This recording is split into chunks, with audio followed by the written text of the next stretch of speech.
Kisah ini ditulis oleh Ibnu Jauzi dalam kitabnya Al-Mawaid wal Majalis, bahwa sesungguhnya ada seseorang yang bernama Abu Bakar Al-Miski, yang adalah seorang penjual bahan yang biasanya berkeliling untuk menawarkan kepada pembeli-pembelinya. Ia pun mempunyai wajah tampan, lagi baik perangainya. Suatu ketika, wanita cantik memanggilnya untuk masuk ke rumahnya, agar ia lebih leluasa dalam memilih bahan. Namun, ternyata wanita ini tergila-gila pada Abu Bakar sehingga ia mengunci pintunya dan menyuruh Abu Bakar untuk menemani dirinya. Dan pastinya untuk melakukan sebuah perbuatan keji lagi dilarang agama.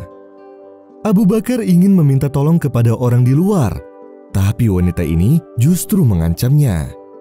Yakni, jika Abu Bakar meminta tolong, maka wanita ini akan berteriak bahwa Abu Bakar adalah seorang pencuri, atau Abu Bakar ingin memperkosanya. Akhirnya Abu Bakar pun menurutinya. Tapi tiba-tiba ia teringat akan azab Allah yang sangat pedih jika ia masih menuruti perintah wanita tersebut. Dan ia pun teringat sebuah ayat. Barang siapa yang bertakwa kepada Allah, maka Allah akan memberinya jalan keluar. Abu Bakar pun berkata kepada si wanita, "Bolehkah aku pergi sebentar ke kamar mandi, agar aku terlihat lebih segar dan tampan?" Si wanita pun mengiyakannya dan menyuruh pembantunya untuk menemaninya. Saat Abu Bakar hendak masuk ke kamar mandi, ia pun berdoa, "Wahai Tuhanku, cukupilah aku dengan apa-apa yang halal dari yang haram, dengan apapun atau dengan bagaimanapun caranya yang Engkau hendaki." Maka ketika ia masuk ke dalam kamar mandi, ia mengoleskan kotorannya sendiri ke sekujur tubuhnya. Ketika ia keluar dari kamar mandi, si wanita pun mencium bau yang sangat tidak sedap. Lalu ia menghardiknya dan menganggapnya gila serta mengusirnya. Abu Bakar pun pulang ke rumahnya dengan keadaan yang sangat bau dan semua orang pun menghardiknya. Sesampainya di rumah, ia langsung mandi dengan sangat bersih, kemudian langsung tidur. Dalam tidurnya, ia bermimpi seseorang berkata kepadanya, "Kamu telah melakukan suatu perbuatan yang tidak ada seorang melakukannya sebelum dirimu.